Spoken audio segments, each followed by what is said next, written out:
John Milton é um dos maiores poetas de todos os tempos, né? Ele nasceu em 1608 e morreu em 1674.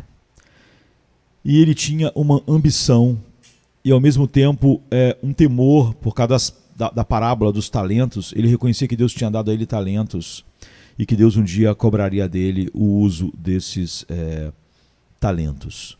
Então ele tinha uma ambição, ele era ambicioso. A questão é nós pensarmos se isso era bom ou mal. O que a ambição de John Milton nos ensina? Um pouco de história, né? John Milton nasceu na Brad Street, em Londres, em 9 de dezembro de 1608, como o segundo filho do compositor John Milton, seu pai, né, que nasceu em 1562 e morreu em 1647, e a esposa dele, Sarah Jeffrey. O velho John Milton mudou-se para Londres, se mudou para Londres em torno de 1583, porque ele foi deserdado pelo pai dele, católico, devoto, Richard Milton, porque ele se converteu ao protestantismo. Então o pai o deserdou, expulsou ele de casa, ele foi para Londres. E em Londres ele se casou com a Sarah Jeffrey e encontrou um grande sucesso financeiro, duradouro, como escrivão em Londres. Então, desde a sua tenra idade, John Milton reconheceu, né, o John Milton filho, o grande poeta, reconheceu que Deus o dotou com um intelecto notável e habilidades criativas consideráveis. E ele tinha então uma santa ambição, já que ele foi criado pelo pai, que tinha se convertido, até tinha sido expulso de casa pelo seu pai por ter se convertido ao protestantismo. Ele foi criado ali naquela efervescência dos puritanos, não é? Efervescência política, e na igreja dos dias dos puritanos, totalmente influenciado por tudo o que a vida dos puritanos influenciam nós até hoje. E a sua santa ambição era usar esses dons a serviço de Deus. Aos 21 anos, John Milton publicou seu primeiro grande poema intitulado Na Manhã de Natal de Cristo. Porque ele compôs na manhã de Natal de 1629 como um presente de aniversário para Cristo. E eu diria subordinadamente como uma demonstração de suas próprias capacidades poéticas, do dom que Deus deu a ele. E Milton ele estava tentando mostrar que ele não iria enterrar seu talento como na parábola, mas ele pretendia usá-lo para a glória de Deus. Alguns anos depois, John Milton testemunhou o seu senso de urgência na sua tarefa. O tempo, ele fala da sua maneira poética, né? O tempo, o ladrão sutil da juventude, já havia roubado o seu 23º ano. Então, seus dias voavam, ele já estava com 23 anos, a idade adulta havia chegado e Milton sentia que ele tinha pouco tempo e muito pouco a mostrar de sua obra ainda ao mundo. E, no entanto, apesar das aparências, ele se entregou à vontade do céu, expressando o seu desejo de valer-se da graça de Deus ao empregar seus dons enquanto procurava viver sobre, ele chama, o olho, né, do grande doador de todas as coisas. É claro que só mais de 30 anos depois, em 1667, ele publicaria Paraíso Perdido, o poema épico da criação e da queda, e uma das maiores obras de literatura da literatura da história. Não é? Mas antes que sua santa ambição se concretizasse, antes que a santa ambição de Milton se concretizasse, ele primeiro teve que suportar sua própria noite escura da alma. Na década de 1640, em meio a uma vida agitada na política, havia a Revolução Civil Inglesa, na qual Cromwell vai assumir e os puritanos vão ter uma liberdade incrível, e depois há tantas reviravoltas naqueles dias. Então, em meio a uma vida agitada na política e nas artes, Milton, no meio desses grandes acontecimentos, se destacou, não é? Ele começou, ao mesmo tempo, a perder a visão, a ficar cego. E em 1652, portanto com 44 anos, sua visão havia desaparecido completamente, ele estava totalmente cego. No soneto 19, né, da sua obra, ele luta com o significado de sua cegueira à luz de sua santa ambição de usar o grande dom e talento que Deus deu a ele para a glória de Deus. E ao fazê-lo, ele nos oferece uma medida útil para calibrar, eu diria, e sondar nossas próprias almas e nossas próprias ambições, mesmo que santas como a de John Milton. E nesse soneto 19, o poema começa com uma consideração da sua cegueira. Sua luz, a luz dos olhos, se esgota antes que ele termine metade da sua vida no mundo. Se vocês estão escutando cachorro latindo aqui em casa, é assim mesmo, tem um monte de cachorros. Juju, fica quieta. Como resultado, seu único talento, quer dizer, o seu grande talento parece inútil, porque ele é um escritor com um talento poético incrível, mas ficou cego. Então, todos os seus sonhos de serviço a Deus por meio da política, onde ele tinha uma grande influência, né, e da poesia, agora aparecem bolhas estourando por um vento de verão. Não é? Ele estava tão envolvido na causa puritana, etc., e na literatura, na poesia, e agora ele estava cego. Então, do que adiantam os seus dons poéticos se ele é cego e incapaz de usá-los na sua plenitude? Então, sua cegueira é particularmente preocupante para ele, porque na meia-idade ele está ainda mais comprometido do que antes em servir a Deus, em servir o seu Criador com o que Deus deu a ele. Talvez o desejo juvenil de fama e glória terrenas tenha se extinguido e suas ambições tenham sido mais plenamente santificadas agora. E agora ele está sentado em um mundo escuro, incapaz de ver, mas ainda contemplando o dia futuro em que prestará contas a Deus do que ele fez com os talentos que recebeu de Deus nesse mundo para a glória de Deus. Então, meditando na parábola dos talentos, ele antecipa de maneira sóbria o regresso do mestre, que repreende o servo que se recusou a multiplicar o seu talento e enterrou o seu talento. E em sua frustração, John Milton pergunta: Deus exige trabalho diário do servo quando a luz lhe é negada? Ou seja, é o que ele fala nesse soneto, né, 19. Será que Deus realmente repreenderá e até mesmo punirá um servo por ser incapaz de cumprir seu chamado por causa da cegueira que está além do seu controle? É uma pergunta tola, e Milton sabe disso. A pergunta vem de um lugar de reclamação e resmungo, de murmuração, de esperanças frustradas e ambições evaporadas. E a paciência então entra, não é, um personagem assim, e confronta a ambição ímpia manifestada com essas palavras no poema. Então, paciência entra na conversa e fala as suas últimas linhas do poema para o poeta, né? As últimas 6 linhas. A paciência fala com o poeta frustrado. E as palavras de paciência são tanto uma repreensão quanto um alívio, uma correção e ao mesmo tempo um consolo. E elas desafiam, eu diria, todos nós que somos tentados a, a deixar que nosso serviço a Deus substitua a nossa permanência em Deus e nosso descanso em Deus.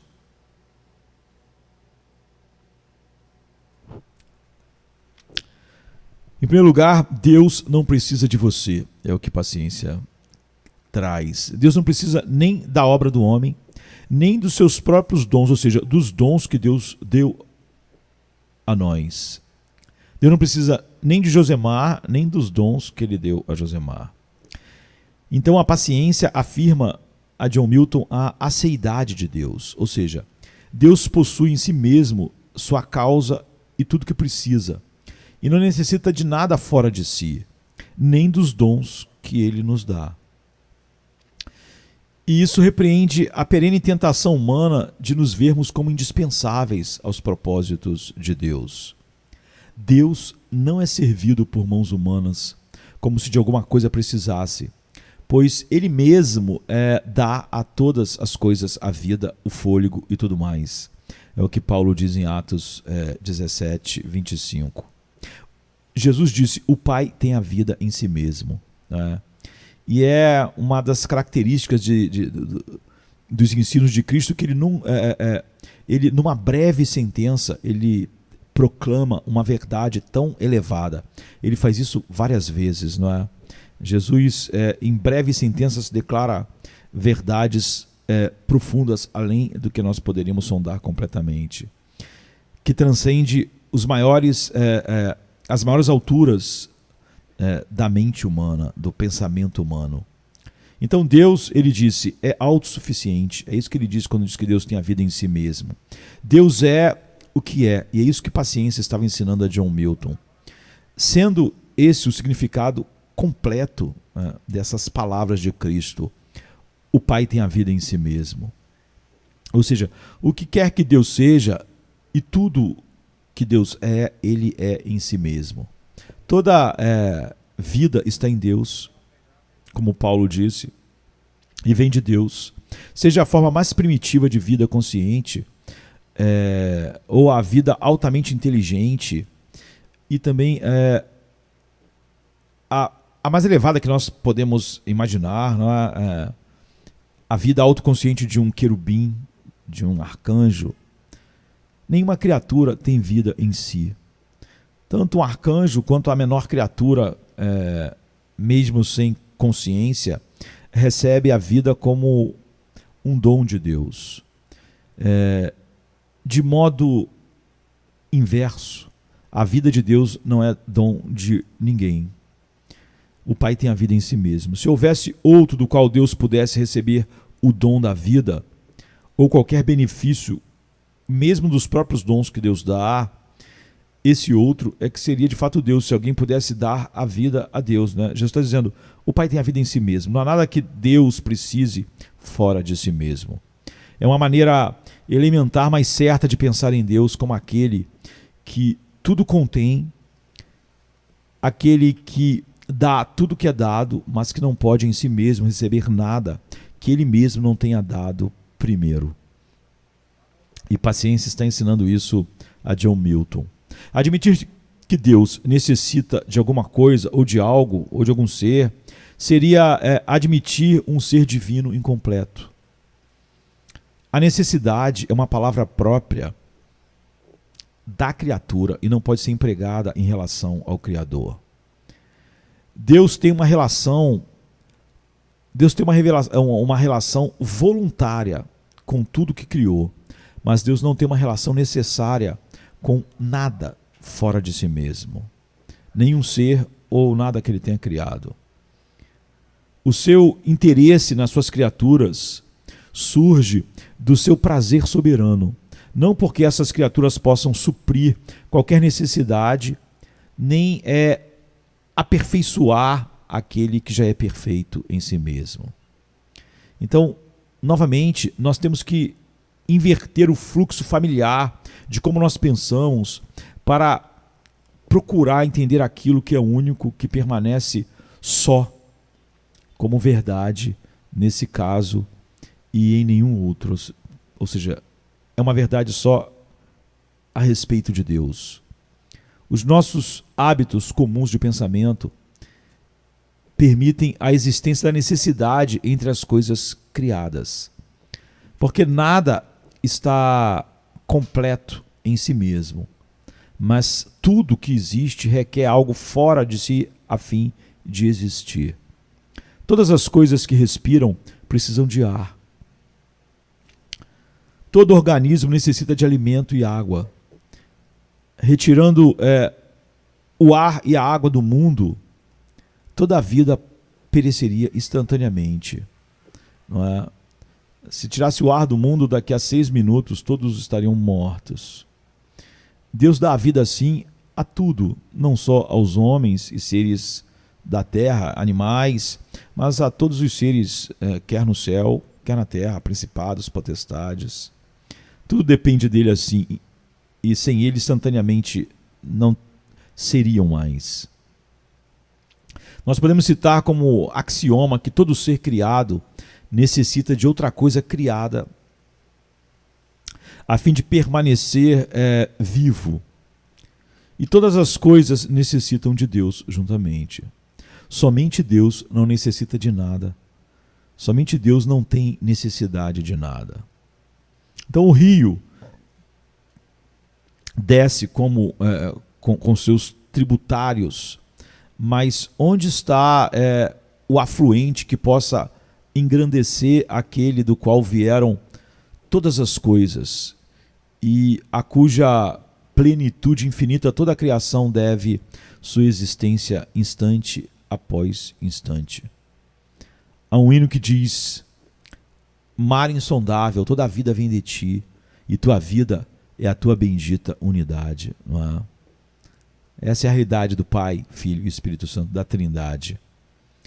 O problema da razão pela qual Deus criou o universo ainda perturba os intelectuais, mas se não pudermos saber por quê, pelo menos poderemos saber que ele não trouxe o mundo à existência a fim de satisfazer alguma carência em si mesmo.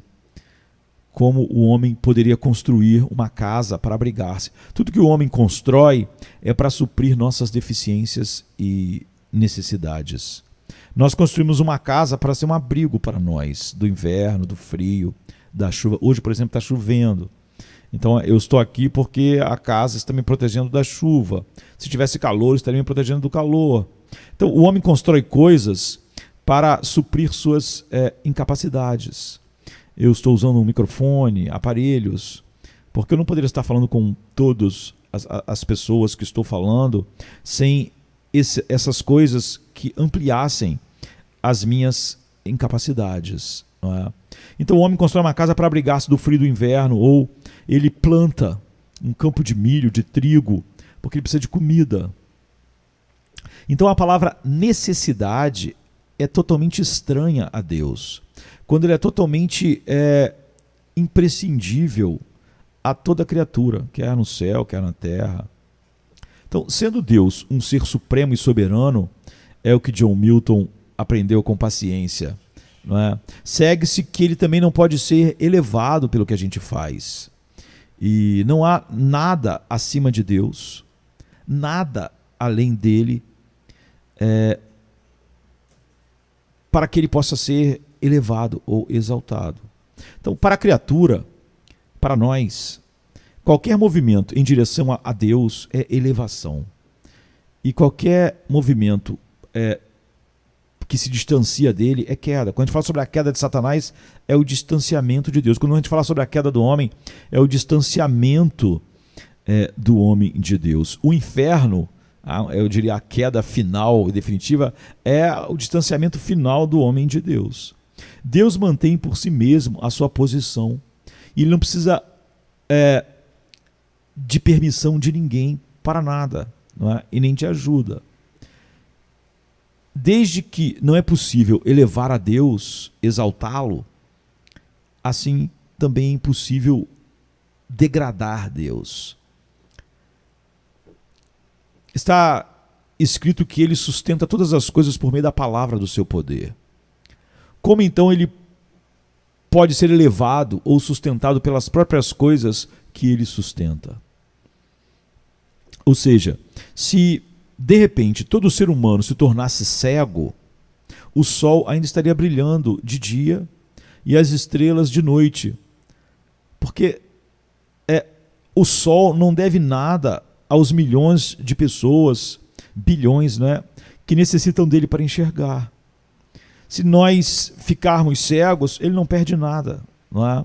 Porque nós não damos nada ao sol.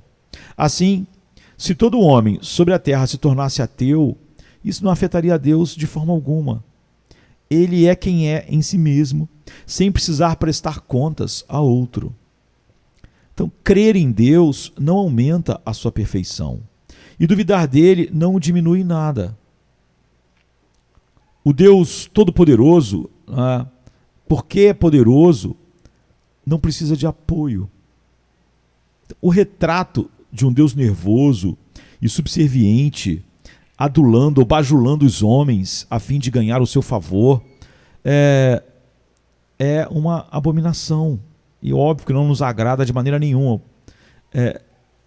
Porém, se nós examinarmos o conceito popular de Deus na igreja, chegaremos precisamente a essa conclusão. E é isso que Paciência descreve, não é, de maneira poética, a Milton, não é, ali no seu soneto. O cristianismo do século XXI classificou Deus como necessitado da nossa caridade. Ou nós achamos que o dom que ele nos deu é porque ele vai precisar disso. Não é? E nós começamos a passar de uma ambição que poderia ser santa para uma profana. Nossa opinião a nosso próprio respeito é tão presunçosa que achamos bem fácil e mesmo agradável acreditar que Deus precisa de nós. Mas a verdade é que Deus em nada engrandece ou se engrandece pelo fato de nós existirmos. Nem Deus diminuiria se nós deixássemos de ser. Nossa existência é o resultado da determinação totalmente livre de Deus. E não a devemos ao nosso próprio merecimento, nem à necessidade divina. Nós não poderíamos merecer existir, porque o que nós poderíamos ter feito antes de existir para poder existir, se nós não existíamos? Não é? E nem Deus tem necessidade de nada fora de si mesmo, ou seja, de nós. Então o pensamento mais penoso para o nosso egoísmo natural é provavelmente reconhecer que Deus não precisa de nós para nada, e nem da nossa ajuda. Isso era importante mesmo para os grandes dons que Deus deu a Milton, e para Milton compreender isso, e é o que ele faz. Nós o representamos como um pai, às vezes, ocupado, ansioso. Representamos Deus assim, né? Um tanto frustrado, correndo para lá e para cá, procurando quem o ajude a realizar seu plano benevolente de paz e salvação para o mundo. Mas como disse muito bem Lady Julian, não é? Há séculos atrás, ela disse: vi verdadeiramente que Deus faz tudo, por pouco que seja. Ou seja, o Deus que opera todas as coisas certamente não precisa de ajuda, nem de ajudadores. Eu diria que o número excessivo de apelos missionários se baseia nessa suposta frustração do Deus Todo-Poderoso. E um pregador, entre aspas, eficiente pode incitar os seus ouvintes a terem pena, não só dos pagãos que vão ser evangelizados, não só dos ímpios, mas também pena de Deus que por tanto tempo tem procurado salvá-los e não consegue por falta de nosso apoio. E nós temos, eu temo, milhares de jovens que entram no serviço cristão motivados apenas pela vontade de tirar Deus da situação embaraçosa em que o seu amor o colocou e do qual as suas habilidades limitadas parecem incapazes de libertá-lo. Não é? Ele queria fazer algo, salvar, mas ele não consegue sem a nossa ajuda. E isso então faz as pessoas terem pena dos perdidos e de Deus, e tentam ser elas a solução para o embaraço de Deus e a miséria do ímpio. Então, soma-se isso a um certo grau de idealismo recomendável, a uma boa dose de compaixão pelos menos privilegiados, e temos a verdadeira motivação de muitas atividades cristãs hoje em dia, que não são centradas nem na glória de Deus, nem na autossuficiência de Deus, nem num Deus majestoso que deve ser adorado. E é isso que Milton estava aprendendo em meio à sua aflição de, na meia-idade, perder a visão e parecer que o seu grande talento e dom não vai poder ser usado para a glória de Deus como devia, e aquilo será uma grande perda. Não é? A gente sabe que depois, mesmo assim, ele escreve e suas obras são incríveis e reconhecidas como grandes em toda a história da literatura. Mas, mais uma vez, Deus não precisa de defensores também. É isso que paciência tenta incutir no servo de Deus, para que ele possa servir a Deus de uma outra forma, e nós também. Deus não precisa de defensores, ele é o eterno não defendido. As Escrituras usam muitos termos militares a fim de se comunicar conosco no idioma que eu e vocês, que nós possamos compreender. Mas certamente essas metáforas não foram planejadas para que pensássemos no trono da majestade como estando sitiado por inimigos, com Miguel e seus exércitos ou outros seres celestiais lutando em sua defesa, para que ele não seja tomado pelo inimigo. Tal ideia seria compreender de maneira pecaminosa e blasfema toda o que a Bíblia nos ensina a respeito de Deus. Nem o judaísmo, nem o cristianismo poderiam aprovar tais conceitos pueris, né? Nem o Velho, nem o Novo Testamento. Um Deus que precisa ser defendido só poderia nos ajudar quando estivesse sendo ajudado por nós ou por anjos, etc. Só poderíamos contar com ele se ele ganhasse a batalha cósmica entre o bem e o mal. Um Deus como esse não poderia ter o respeito de homens inteligentes. Só poderia causar pena. E, infelizmente, muitos cristãos sentem pena de Deus. E essa é uma das motivações com que eles fazem as coisas. E não um senso de maravilha que os faz se prostrar, se tapar como os serafins e dizer: Santo, Santo, Santo é o Senhor. Toda a terra está cheia da sua glória. Nós temos de pensar dignamente com relação a Deus. E é isso que paciência ensinou a Milton.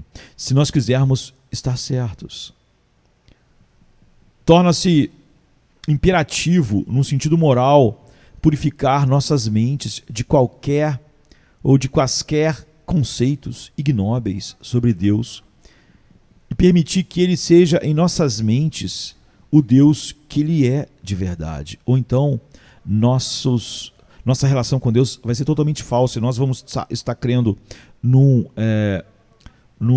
ídolo que nós criamos e não no Deus verdadeiro.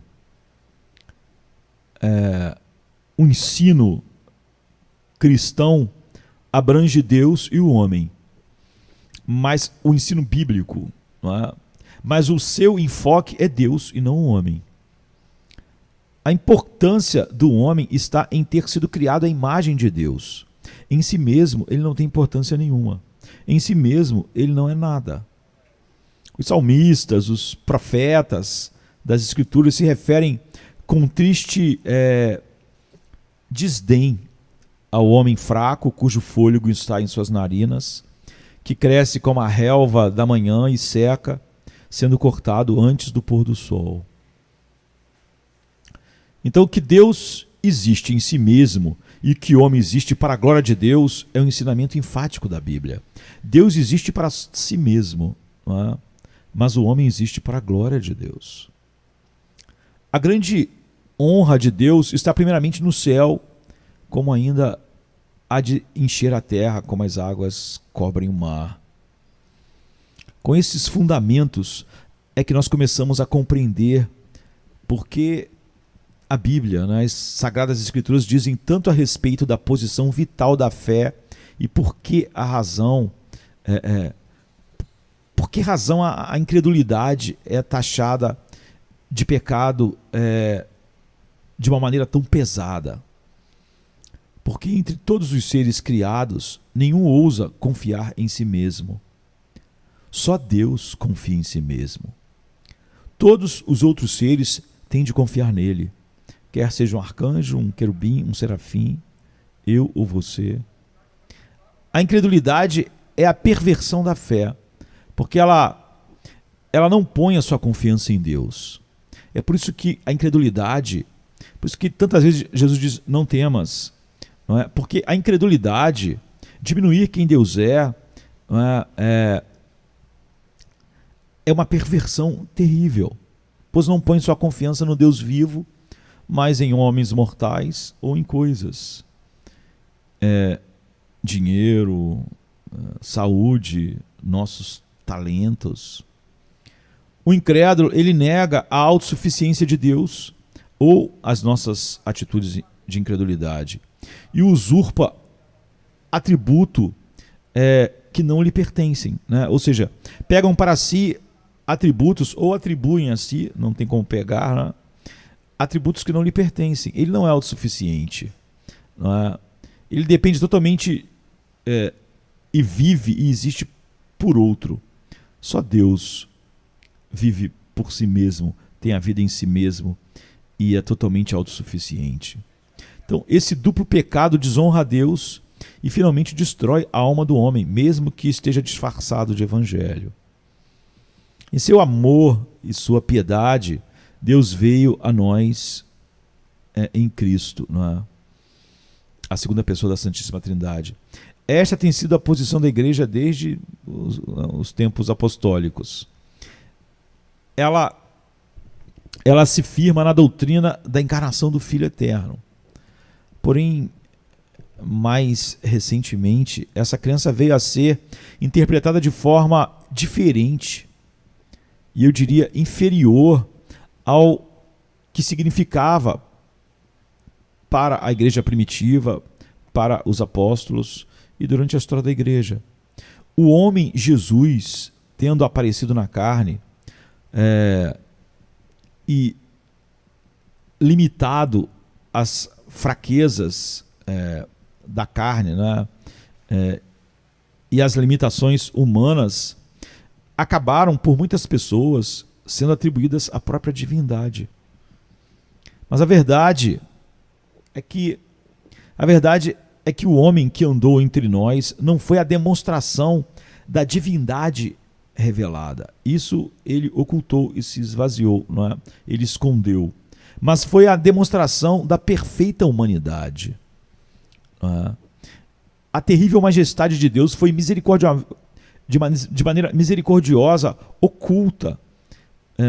A gente pode dizer no suave invólucro da natureza humana para a nossa própria proteção. Não é?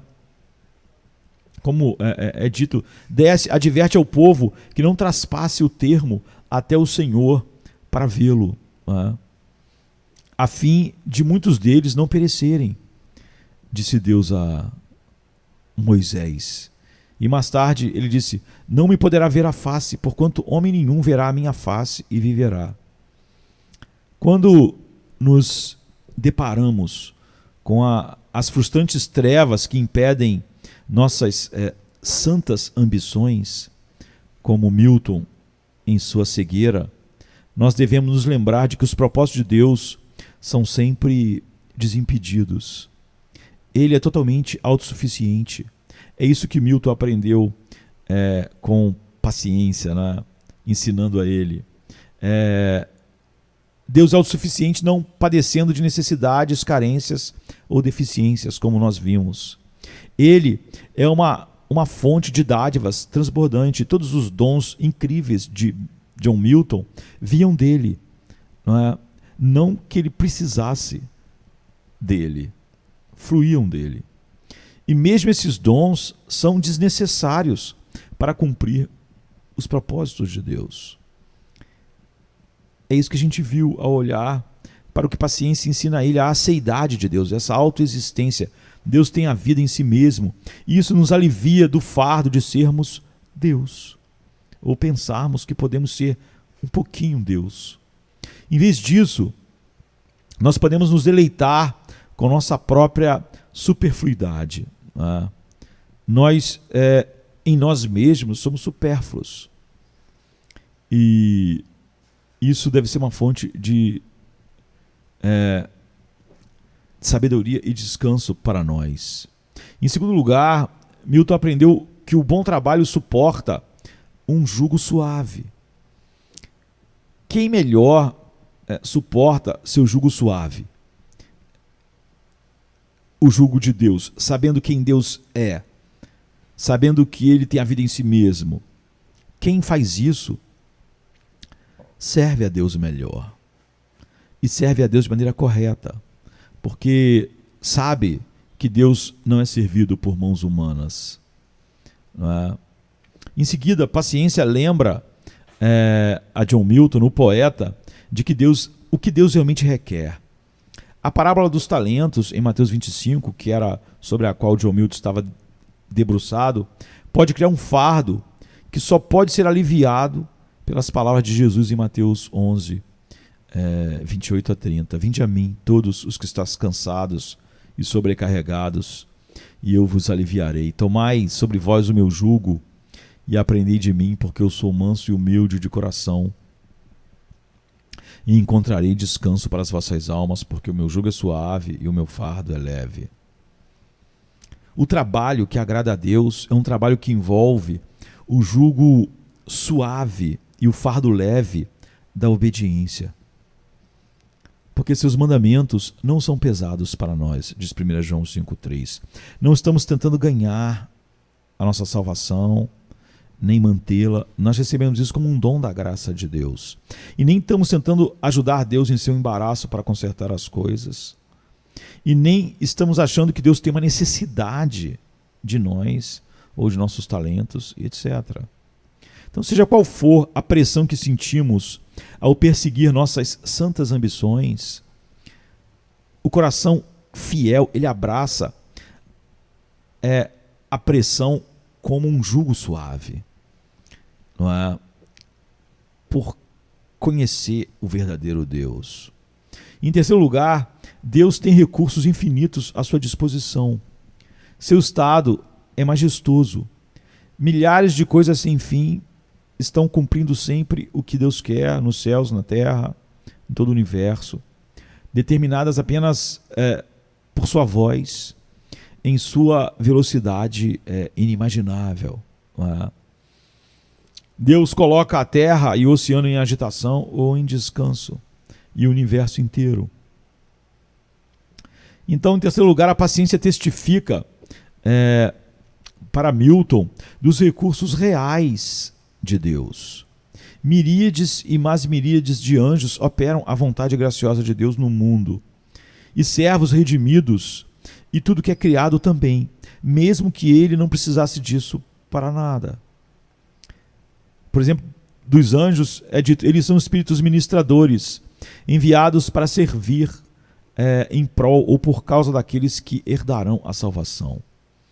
Ou então diz, ele faz dos seus anjos ventos e de seus ministros chamas ou labaredas de fogo, em Hebreus 1:7. Então, os recursos divinos de Deus são infinitos nele mesmo, e ele tem todo o exército de tudo que ele criou para fazer sempre o que ele quiser. E até mesmo os recursos da criatura à sua disposição, por causa disso, são inumeráveis. Mesmo o diabo é o diabo de Deus, como diz Lutero. Tal conhecimento, novamente, nos lembra da nossa própria superfluidade. Como em nós mesmos, nós somos supérfluos. E a ideia de que os nossos dons é que vão mudar as coisas, se Deus me deu o dom, então a história vai depender daquilo, é uma ideia superficial. Não é? Então, em quarto lugar, John Milton aprendeu que servimos melhor quando nós descansamos e confiamos. Aquele que fica parado e espera e age dentro dos limites que Deus estabelece, mesmo de John Milton tendo tão grande talento poético e ficando cego aos 44 anos, quando aprendemos a esperar nele, essa é a ambição certa que conduz nossas vidas para a sua glória. Mas nossa superfluidade não nos torna sem propósito. O fato de sermos supérfluos no sentido final não nos torna sem propósito. O clímax do soneto de John Milton é o verso final, em que paciência traz a autoconsciência final ao poeta. Sim, os anjos correm sobre a terra e o mar para fazer a vontade de Deus. Sim, os santos de Deus estão ativos no mundo, trabalhando em seus campos, na seara, e cumprindo a sua comissão. Eu e vocês, se fomos chamados por Ele. Tanto o mandato original da criação de ser frutífero e multiplicar-se, quanto a grande comissão de discipular as nações. Mas esses não são os únicos tipos de serviço. Na verdade, esses nem são os melhores tipos de serviço. Não é a coisa mais importante sobre nós e sobre o que nós somos chamados como filhos de Deus. O melhor serviço é aquele que sabe que, porque Deus não precisa de nós, nossa primeira e fundamental tarefa é descansar, confiar e nos gloriarmos nele. Não é?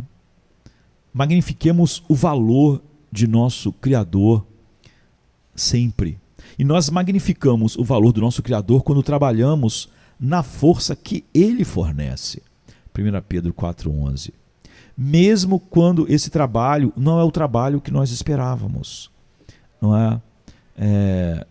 Não é como nós achamos, ou como achamos que temos um talento que deveria fazer algo para Deus. Quer estejamos nos apressando para cumprir nossa santa ambição, ou sentados na escuridão, imaginando os propósitos de Deus, nós só o servimos. E nós o servimos melhor quando sabemos que Ele não precisa do nosso serviço. E ao abraçar nossa identidade fundamental como criaturas, que é o que essa realidade nos traz, como seres finitos e limitados, que dependem totalmente de um Deus que não depende de nós para nada, criaturas que dependem de Deus sempre e para tudo, nós cumprimos nosso chamado fundamental como humanos, não é? De contemplar esse grande Deus e ouvir: aquietai-vos e sabei que o Senhor é Deus, e nos deleitarmos nele, na sua glória, nos seus propósitos. Quer nós estejamos pregando pelo mundo, ou como Paulo fez, ou numa cela de prisão como Paulo ficou durante tantos anos. E tendo feito isso, estamos livres para servi-lo da melhor maneira que Ele quiser, não é? Não pensando que, se Ele me deu determinados talentos, aqueles talentos é que tem que servi-lo. Ele pode me dar grandes talentos em determinadas áreas, e como Ele não precisava nem de mim, nem dos meus talentos, não usá-lo da maneira que eu achei que Ele devia usar. E é isso que vai diferenciar se nossa ambição é santa ou é uma ambição mundana, usando as coisas de Deus para disfarçar de culto a Deus, quando na verdade é um culto a nós mesmos. John Milton aprendeu isso. E mesmo cego, ele acabou se tornando um dos maiores poetas da história. E foi uma bênção em seus dias tumultuados na política da Inglaterra, onde era tão necessário pessoas como ele no meio de tudo aquilo que os puritanos estavam fazendo, sofrendo, no meio de uma revolução e etc. Deus teve a história em suas mãos naqueles dias e tem a história hoje. Nosso chamado fundamental é contemplar esse Deus grande, santo, autossuficiente, adorá-lo e estar satisfeito nele. Todo o resto será como ele quiser. E isso deve ser o descanso dos nossos corações. Tudo que fizermos para ele não se tornará algo pecaminoso. E nós podemos não realizar coisas que nós achávamos que recebemos talento para fazer, porque nós, ao conhecer Deus, sabemos que ele não precisa nem de nós, nem dos nossos talentos. A grande coisa a respeito de nós é contemplá-lo, adorá-lo e nos deleitar nele. E é por isso que existimos. E seremos completamente satisfeitos e descansaremos quando contemplarmos Deus como ele é, da maneira que ele se revelou.